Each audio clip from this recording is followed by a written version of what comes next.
Yongnao Tombungdongna ipang pangi mamit mana tarau radana kaya di nungsikre.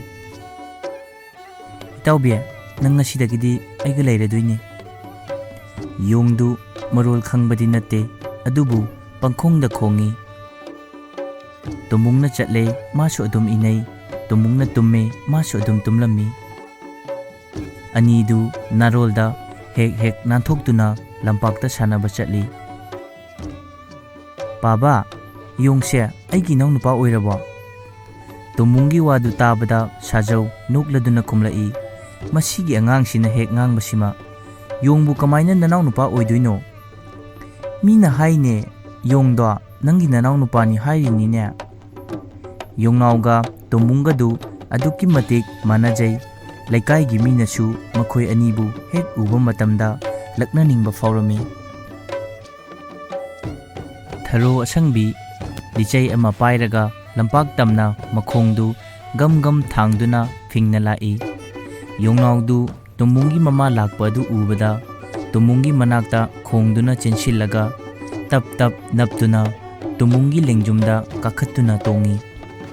Chaitek kotpi sanaramba Tombung pairamba chaitektu fat langthoi. Yongnaudugi makhong anidu paiduna hau thaduna chelami. Mapa, nachanupa se lakna fanaba wadori haina tanaba ama yade. Mi dongna singlabra haibasu singde. Pangbadagi pangbada Yongnausiga chap hek mane. Mina hai ngangi manada hapte. Baba, ima se engonda laknari siyengmune. Maya tin chaba ahoba adu mamada onshinduna ki nokshili. Sajau machagi matau uraga nokli. Hai tharo sangbi aduda paibana kanaroine nangbo.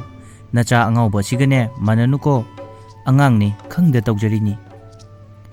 Tharo asangbidu makhwanga metlaga Tombungda yengduna leirami. Tombungdi mamagi matau aduda hinjilaklami. Baba, ima se misthok turi yengmutu TV daga yam yawbado makhwanga metlaga chatpado. Yongnaudusu Tombunggi tampakta pamlaga sanarami. Tombunggi khubak anidu Yongnau aduna thajinduna khubak khubagi moongda